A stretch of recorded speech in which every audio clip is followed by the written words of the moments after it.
창세기 11장 27절로 12장 4절까지 우리 한 절씩 번갈아 읽겠습니다. 창세기 11장 27절에서 12장 4절까지의 말씀입니다. 데라의 족보는 이러하니라. 데라는 아브람과 나홀과 하란을 낳고 하란은 롯을 낳았으며 하란은 그 아비 데라보다 먼저 고향 갈대아인의 우르에서 죽었더라. 아브람과 나홀이 장가들었으니 아브람의 아내의 이름은 사레며 나홀의 아내의 이름은 밀간이 하란의 딸이요 하란은 밀가의 아버지이며 또 이스가의 아버지더라.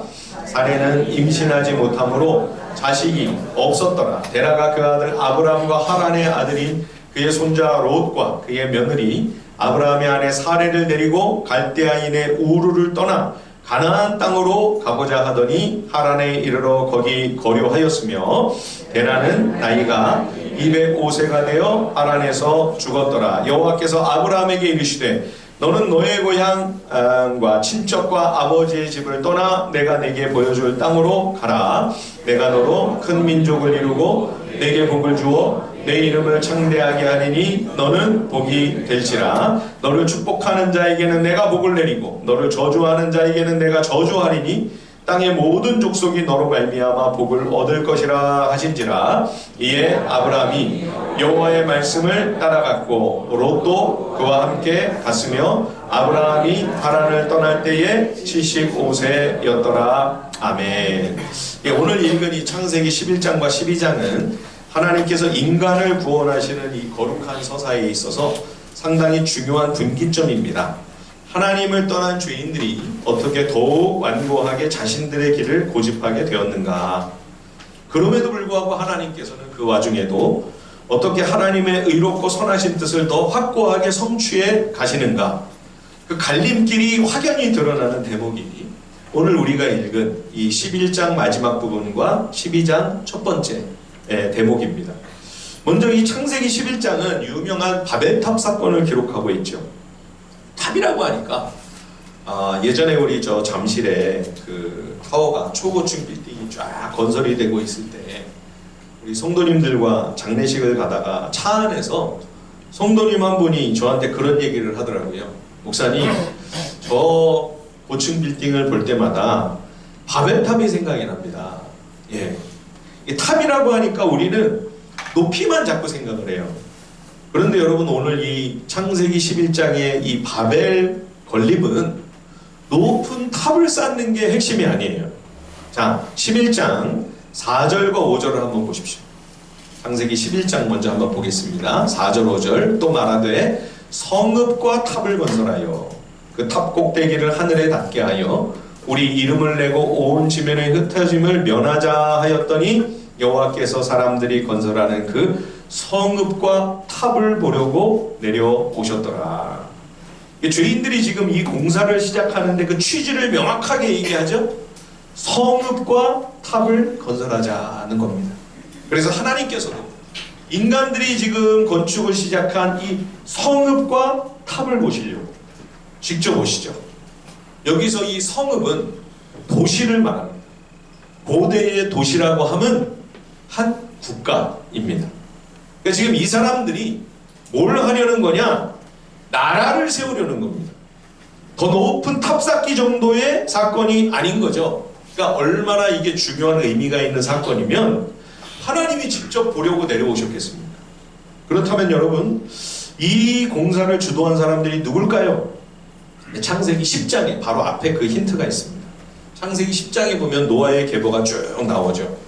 노아의 세 아들 셈, 함, 야벳의 족보가 나오고 있는데 그 중에도 이 함의 아들 가나안이 노아의 저주를 받죠. 창세기 9장에 그 이야기가 자세히 소개되어 있죠. 여러분, 노아는 왜 아들도 아니고 손자를 저주했을까요? 자, 우리 할아버지 할머니들 한번 대답해 보십시오. 아들이 예쁩니까? 손자가 예쁩니까?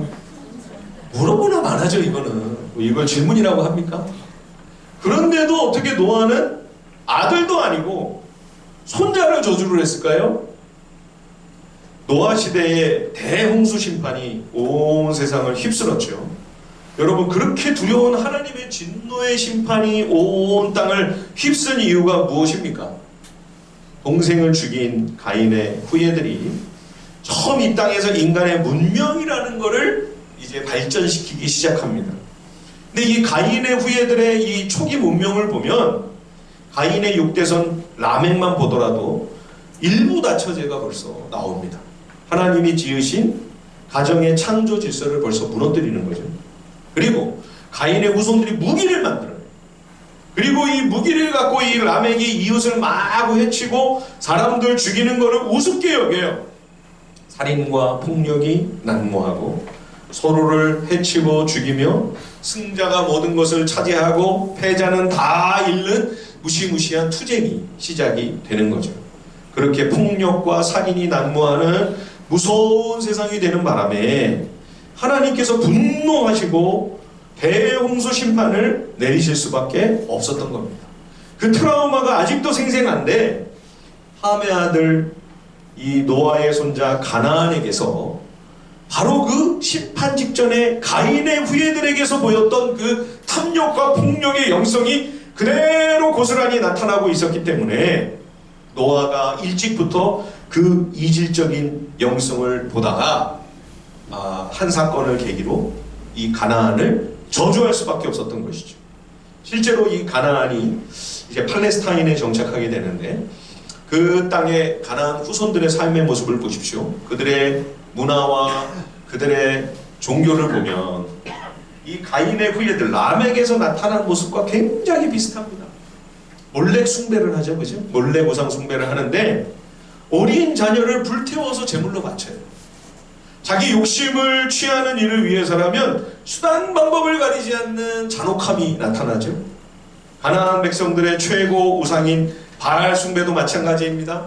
북이스라엘을 바알 숭배의 나라로 만들어버린 이세벨과 아합 시대에 하나님께서 영원히 자손들에게 상속하게 하신 그 땅, 임금도 함부로 건드릴 수 없는 하나님이 주신 기업을 빼앗기 위하여 이세벨이 의인 나봇과 아들들까지 다 죽여버리고 이세벨과 아합이 나봇의 포도원을 그 땅을 차지해버리죠.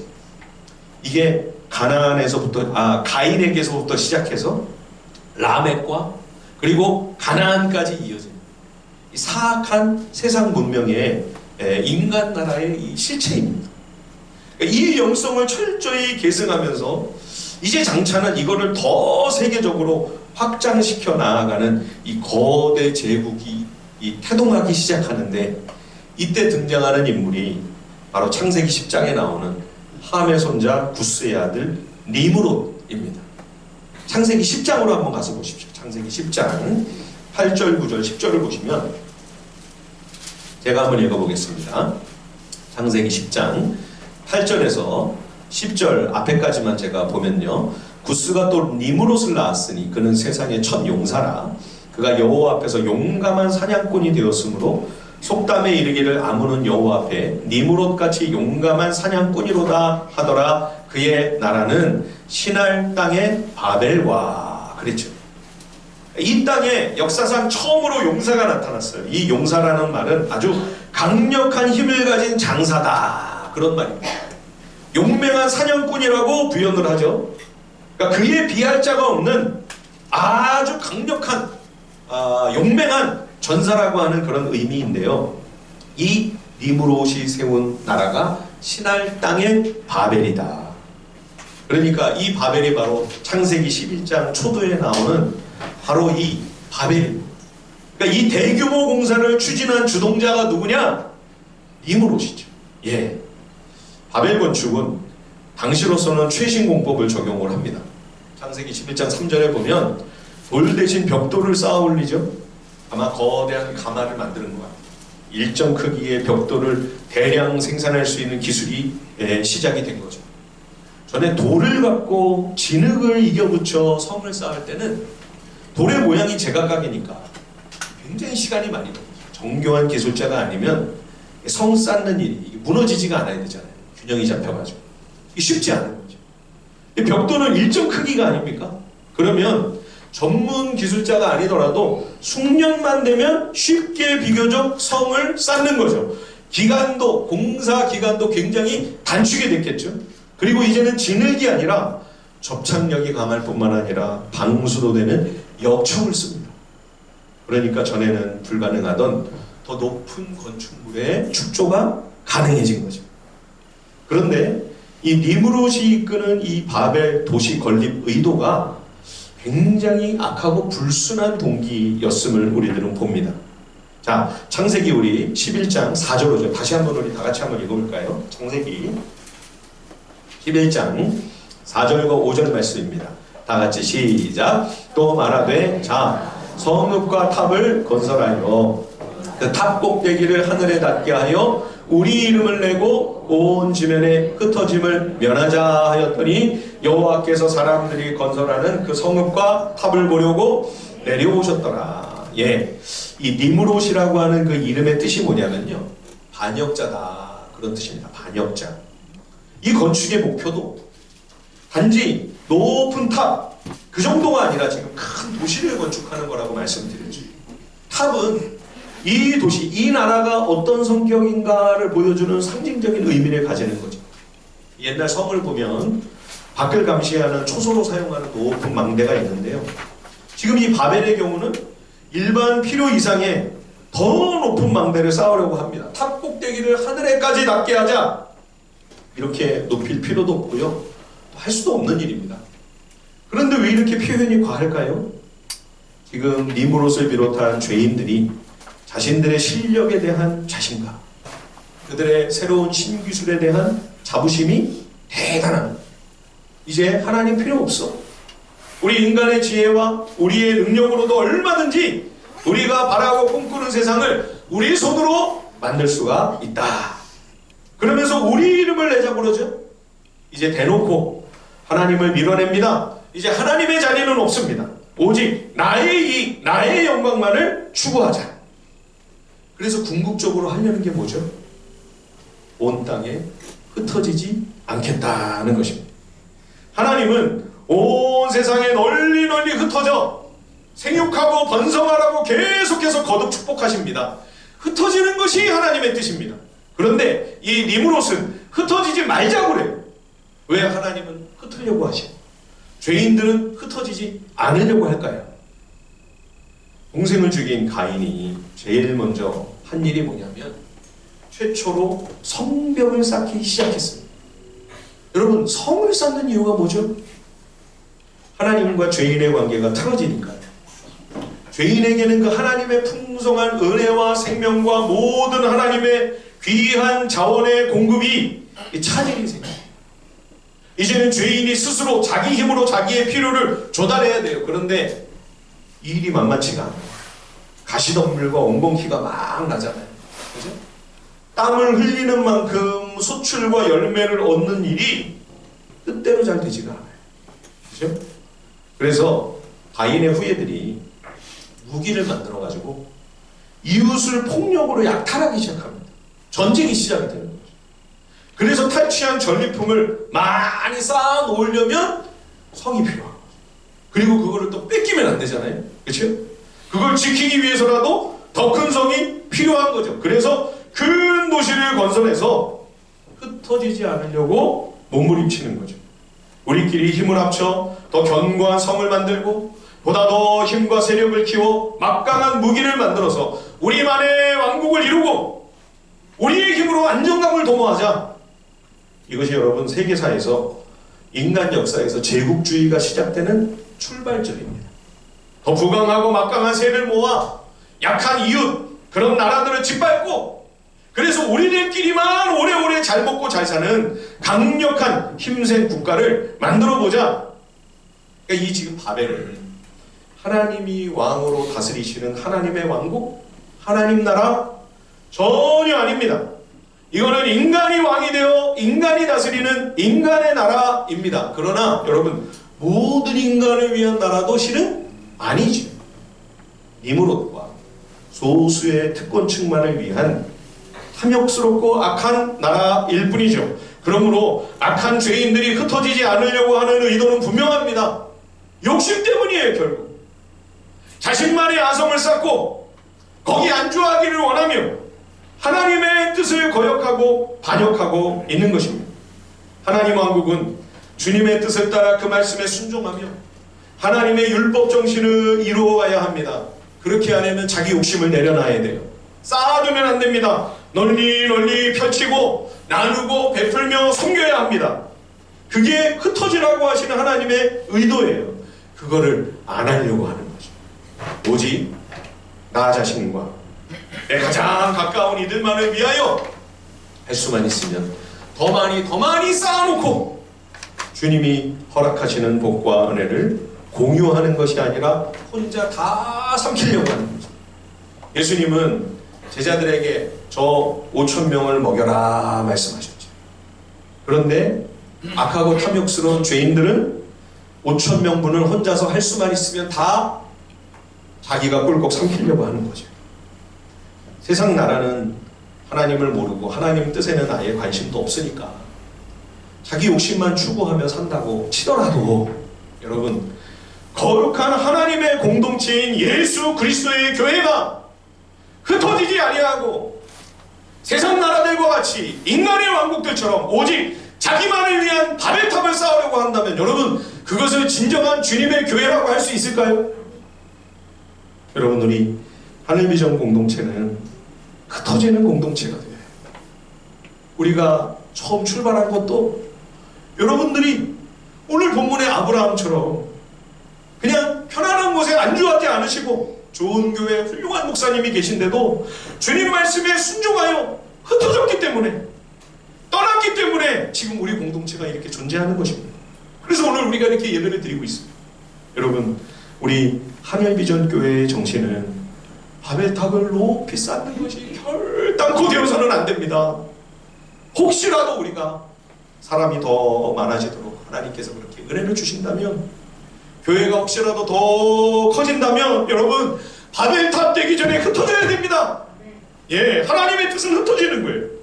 교회를 향한 하나님의 마음, 하나님의 정신, 하나님의 비전, 그게 하늘 비전이죠. 우리 교회는 이름도 하늘 비전이에요. 예, 하늘 비전이 뭐예요? 흩어지는 겁니다. 바벨탑 쌓는 거 아니에요. 흩어지는 것이 교회의 사명이에요. 사도행전에 보면 그렇게 역사상 가장 강력한 진정한 부흥이 막 일어나서 계속 사람들이 꾸역꾸역 몰려들고 있는 예루살렘 교회를 하나님이 그냥 떠버리세요. 거기서 바벨탑 쌓지 말라는 거예요. 바벨탑 되면 안 된다는 거예요. 그래서 예루살렘 교회가 할 수 없이 흩어졌습니다.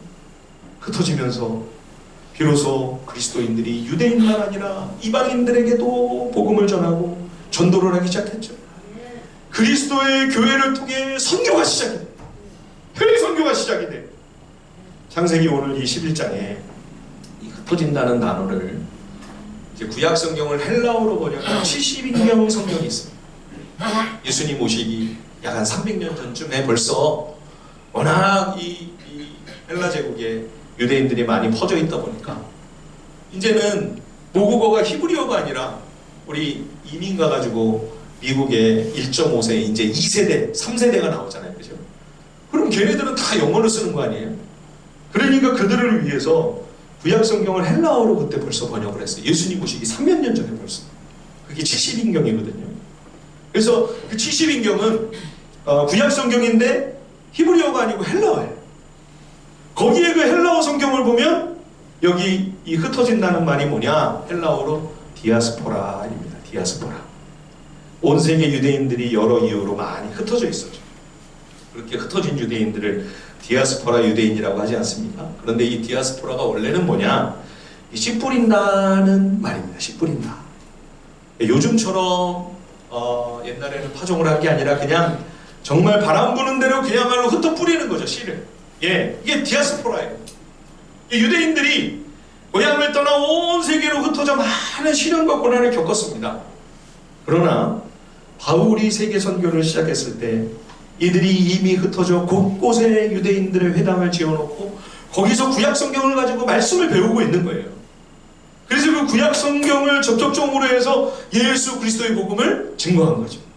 그리고 그 명령을 따라 복음을 들고 계속 흩어져 이 생명의 씨를 뿌린 믿음의 사람들이 있었기에 우리들에게까지 이 귀한 생명의 복음이 전해져서 우리가 이 소중한 구원과 생명을, 이 영생의 선물을 받아 누리고 있는 것이 아닙니까? 그렇다면 여러분, 우리도 계속해서 이 귀한 복음과 하나님이 주신 이 모든 은혜와 복을 나누고 베풀고 펼치고 전하며 섬겨야죠. 흩어져야죠. 예. 흩어지지 않으려고 했던 니므롯과 죄인들이 시도한 바벨 왕국 건설 실패했어요. 바벨이라는 말이 원래는 신의 문 이런 뜻입니다. 그러니까 신으로 통한다는 거죠. 신에게로 통한다. 니므롯이 자기가 스스로 신이 되려고 한 거죠. 예. 그러나 바벨은 신의 문이 아니고 언어가 다 흩어지는 혼잡과 혼돈과 혼란으로 지리멸렬되었죠. 그럼에도 어리석은 죄인들이 이 바벨의 꿈을 포기를 못해요. 그래서 이후에는 정말로 이 허황된 비전을 계속 쫓는 진짜 제국이 출현합니다. 아시리아, 바벨론이 또 나오죠. 그죠? 바벨이 또 계속돼요. 페르시아, 마케도니아, 로마 제국까지 다 실패하고 다 망했습니다. 역사의 귀한 뒤안길로 다 사라졌죠. 그런데도 지난 20세기는 물론 오늘날 21세기에 들어와서도 여전히 이 오만한 꿈을 못 버리고 있는 거예요. 죄인들이. 계시록에 보면 그 당시 로마 제국을 바벨론이라고 불렀습니다. 암호죠, 암호. 그래서 사도 요한이 성령의 계시를 받아 이 바벨론은 반드시 망한다. 로마가 반드시 망한다는 거예요. 무너졌도다 큰 성 바벨론이요. 로마의 멸망을 예언한 책이 요한계시록. 그런데 그 바벨론은 동시에 그때 그냥 그걸로 끝나는 게 아니라 주님이 다시 오시는 그때 장차, 예, 그 마지막 순간까지도 이 땅에 인간의 왕국, 인간의 제국을 세우려고 아등바등하는 세상 나라, 인간의 나라, 인간의 왕국이 계속될 거다. 그래서 그때도 그 바벨론이 결국은 무너지고 인간의 나라, 인간의 왕국은 결국은 멸망하고 하나님의 나라가 영원토록 재림하시는 예수 그리스도로 말미암아 영원히 세워지게 될 것이다. 여러분, 인간의 나라는, 이 세상 나라는 반드시 지나갑니다. 절대 영원할 수 없어요. 예, 하나님의 나라만이 영원토록 무너지지 않습니다. 영원히 쇠하지 않습니다. 하나님께서 지금 그 일을 시작하기 위하여 니므롯과 죄인들을 비롯하여 그 이후에 여러 제국들을 세워보겠다고 아등바등했던 바로 그 자리에서 하나님이 아브라함이라는 한 사람을 불러내신 거예요. 예, 자, 약속의 땅 가나안으로 이 아브라함을 인도하여 하나님께서 영원한 하나님 나라를 세우시는 일을 본격적으로 시작하시기 위해 이 아브라함을 하나님께서 택하셨는데요. 자, 창세기 11장 27절에서 32절을 한번 보십시오. 갈대아 우르에서 아브라함 가족들을 불러냅니다. 갈대아인들의 우르라는 지역은 오늘날의 이라크 남부 메소포타미아 문명의 발상지입니다. 근데 아까 니므롯이 바벨을 건립하려고 했던 신할 땅, 거기가 바로 이 갈대아 우르예요. 같은 지역입니다. 지도를 한번 보여주실까요? 예, 이 지도를 그냥 띄워 주십시오. 맨 오른쪽 밑에 보시면 우르라고 되어 있죠. 예, 여기가 바로 신할 땅, 그렇죠? 저 위로 가는 강이 티그리스 강이고 밑에 있는 강이 유프라테스 강입니다. 이 두 강 유역에 비옥한 이렇게 단달 모양으로, 초생달 모양으로 이렇게 되어 있죠. 예, 이게 고대 근동입니다.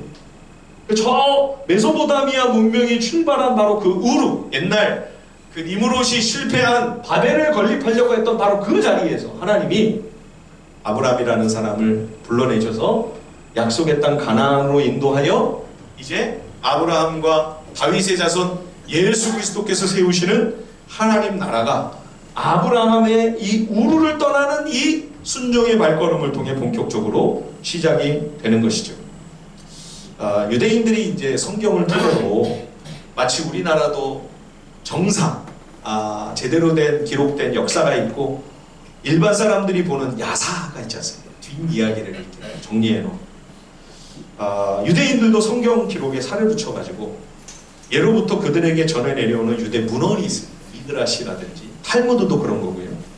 거기 보면 우르에 니므롯이라는 왕이 다스리고 있었는데 젊은 아브라함이 이 니므롯과 대결을 하면서 막 충돌하고 싸우고 부딪히다가 결국에는 아브라함이 우르에서 떠나 팔레스타인 땅으로 온다. 그렇게 이야기를 하고 있는 것을 봅니다.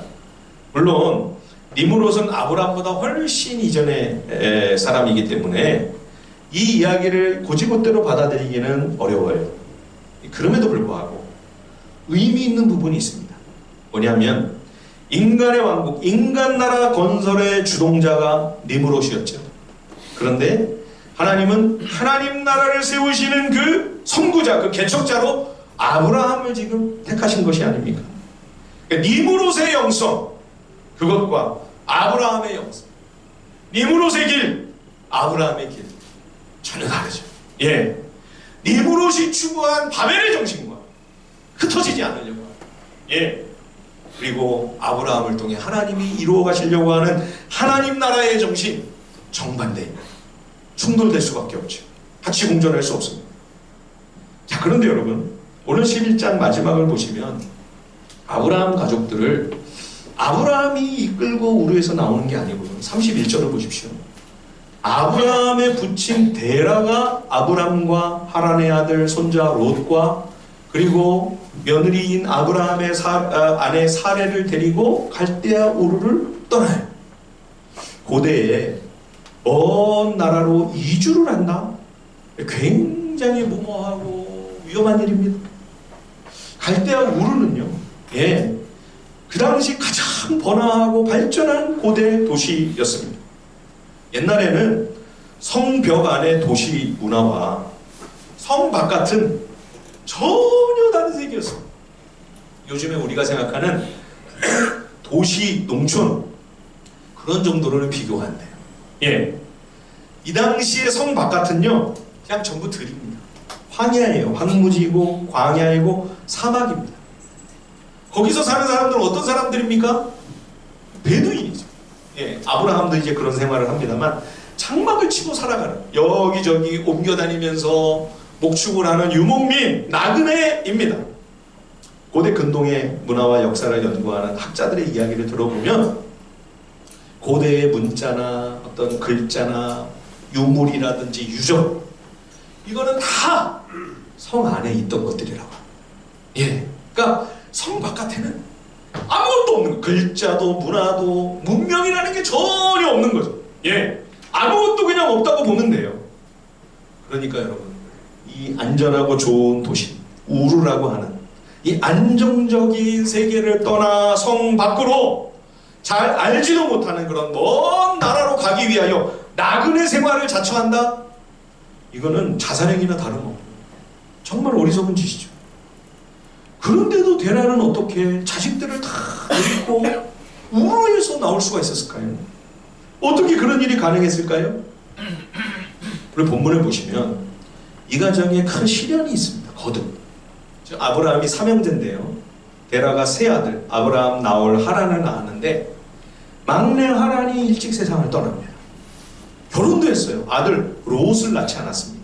아브라함 조카 롯이 아브라함의 막내 동생의 아들이에요. 그러니까 동생이 죽으니까 이 아들을 자기 아들처럼 걷어가지고 데리고 다닌 거죠. 예. 유대 전승에 의하면 아브라함 부친 데라의 직업이 우르에서 우상 형상을 만들어 판매하는 우상 제조업자, 우상 장사꾼이었다고 합니다. 여호수아서를 보면 데라가 우상 숭배자였다라고 하는 분명한 성경의 기록은 있는데, 그러나 성경은 그가 진짜로 우상 장사꾼이었는지 거기에 대해서는 말하지 않아요. 어쨌든 열심히 우상 숭배를 했던 사람들인 거죠. 그런데 그렇게 했는데도 아들 하란이 일찍 세상을 떠났습니다. 그렇죠? 자, 28절을 보십시오. 창세기 11장 28절, 하란은 그 아비 데라보다 먼저 고향 갈대아인의 우르에서 죽었더라. 자, 그리고 또 장남인 아브라함은 결혼을 했습니다. 근데 며느리 사레가 불임이에요. 예, 30절을 보십시오. 11장 30절. 사레는 임신하지 못함으로 자식이 없었더라. 여기서 아브라함은 그동안 자기가 가지고 있었던 그런 신앙, 종교, 뭔가 그 우르에서의 그 우상 숭배에 대한 의심과 회의가 시작됐던 것 같아요. 사도행전 7장에 스데반의 설교를 보면 갈대아 우르에서 이런 아브라함에게 영광의 하나님 여호와께서 친히 찾아오세요. 그래서 말씀하십니다. 너의 고향, 내 부친, 내 친족들이 살고 있는 이 갈대아 우르를 떠나 내가 너를 인도할 테니 따라와라. 그래서 아브라함이 이 체험을 바탕으로 부친을 설득한 것 같아요. 여기서부터도 성경에 나오는 이야기는 아니고요.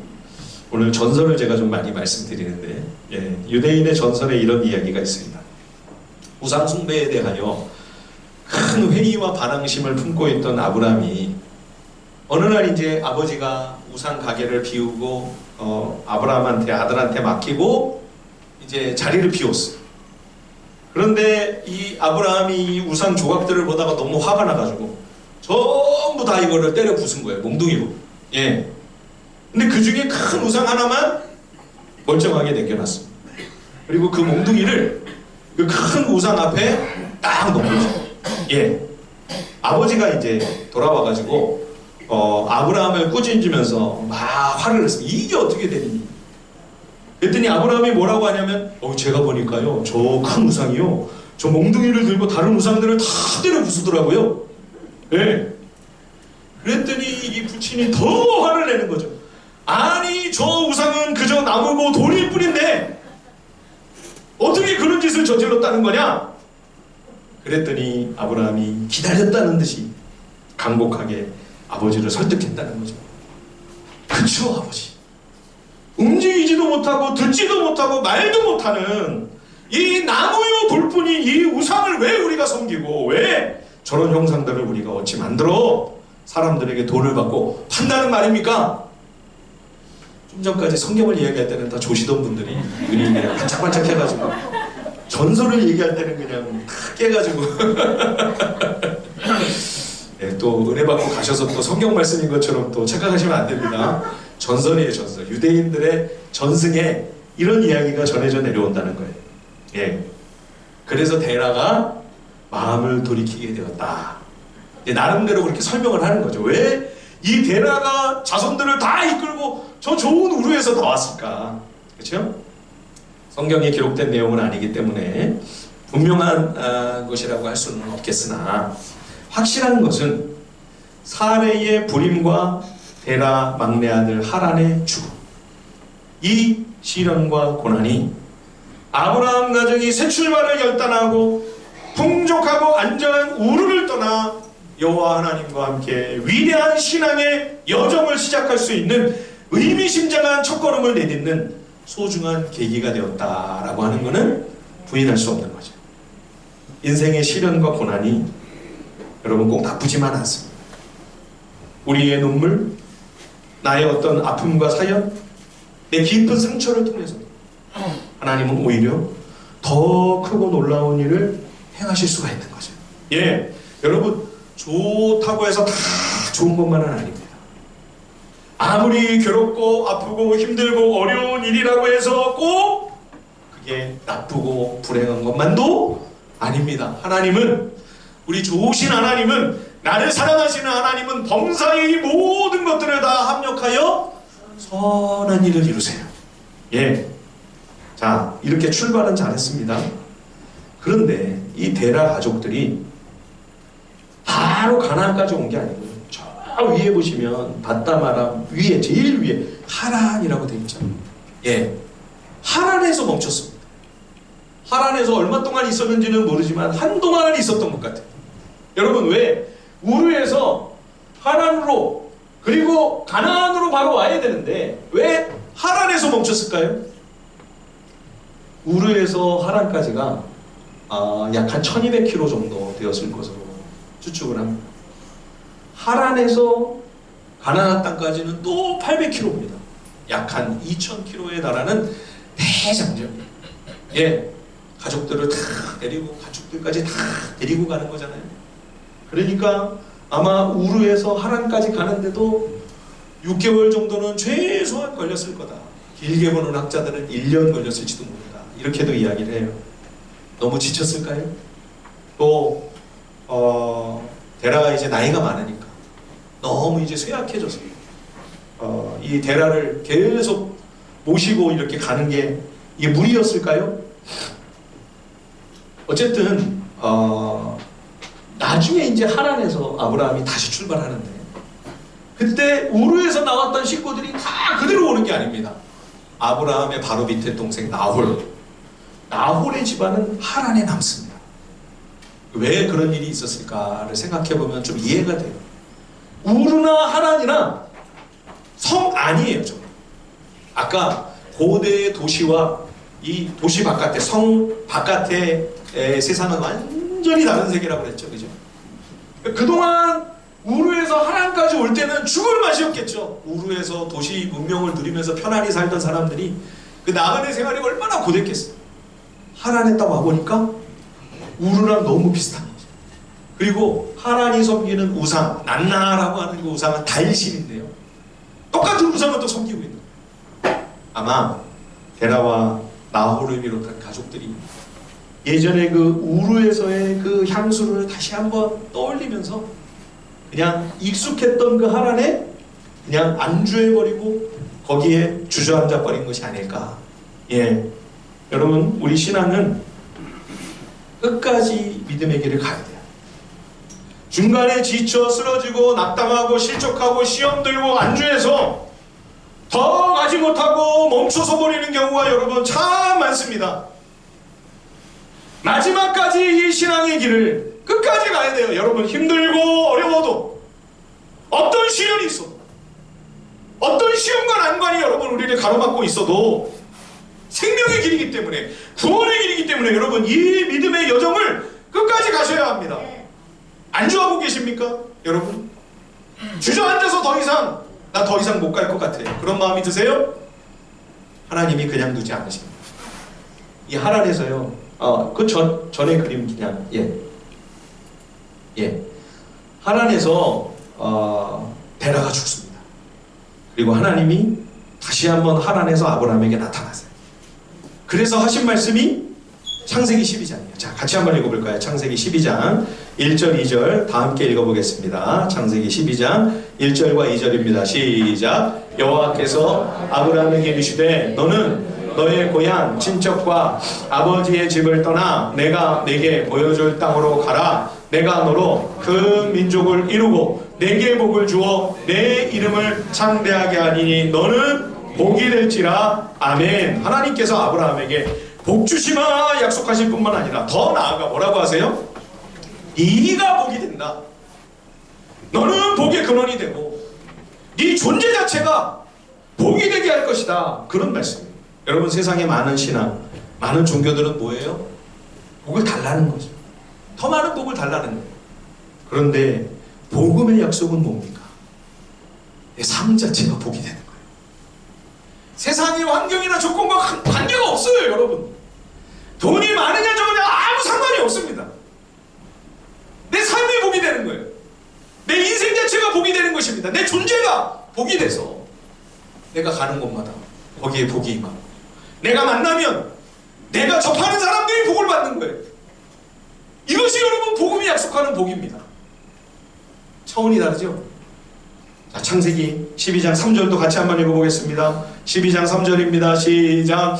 너를 축복하는 자에게는 내가 복을 내리고 너를 저주하는 자에게는 내가 저주하리니 땅의 모든 족속이 너로 말미암아 복을 얻을 것이라 하신지라. 예, 아브라함 자신이 복이 되어 가는 곳마다 그를 통해 하나님의 생명과 복과 은혜가 임하는 거죠. 그래서 결국에는 어떻게 되냐? 땅의 모든 족속이 아브라함으로 말미암아 복을 받아요. 여러분 그 증거가 오늘 우리들이잖아요. 우리들까지도 이 생명과 복을 누리게 된 것이 아닙니까? 아브라함은 말씀을 순종하여 하란을 다시 떠났습니다. 약속의 땅으로 향하는 것이죠.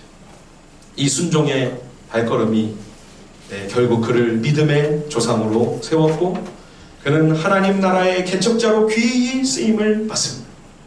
아까 우리 보여줬던 다음 사진 한번 보여주실까요? 예, 이 그림은 뭐냐면요, 여러분 보십시오. 우르에 이렇게 거대한 이게 이제 지구라트, 이게 아마 바벨을 건립하려고 했던 흔적이 아닐까, 정확한 건 모릅니다. 어쨌든 고대에 이런 엄청난 이 도시 문명이 있었어요. 하란도 보십시오. 거기도 성벽을 쌓고 있죠. 저 나중에 아브라함이 또 내려가는 애굽도 어떻습니까? 거기도 비슷해요. 그죠? 화려한 고대의 도시, 문명, 인간 왕국의 세상 나라, 인간 나라의 문화들이 있었어요. 여러분, 그거 지금 다 어디 갔나요? 다 사라지고 없습니다. 아무것도 없어요. 지금 가보면 다 폐허들만 남아있고요. 지금 그 나라들도 변변치가 않고요, 시원치가 않고요. 그냥 옛날 유적들만 붙들고 있는 거예요. 그런데 다 털털 털리고 망해서 정말 불행한 존재가 되어 장막을 지으며 사는 나그네처럼 된 것 같은 아브라함은 어떻습니까? 아브라함과 다윗의 자손, 예수 그리스도의 세계라, 영원한 하나님 나라에 빛나는 별처럼 남아있어서 오늘 우리들에게도 이 귀한 축복과 생명의 통로로 여전히 쓰임받는 복된 하나님의 도구가 되지 않았습니까? 사랑하는 성도 여러분, 이 땅에서 우리가 무엇을 바라보고 어떤 것을 욕심내며 탐욕하며 살아가고 있는가를 우리가 이 믿음의 사람들의 여정을 보면서 돌아볼 수 있기를 바랍니다. 헛된 것을 붙들지 않고 영원토록 우리에게 남아있을 참되고 복된 것을 꼭 붙잡고 하나님 나라 백성으로서 믿음의 길을 아브라함처럼 하나님의 말씀만 순종하여 걸어가는 복된 주의 자녀들이 다 될 수 있기를 우리 주님의 이름으로 축원드립니다. 우리 시간 찬송 한 잔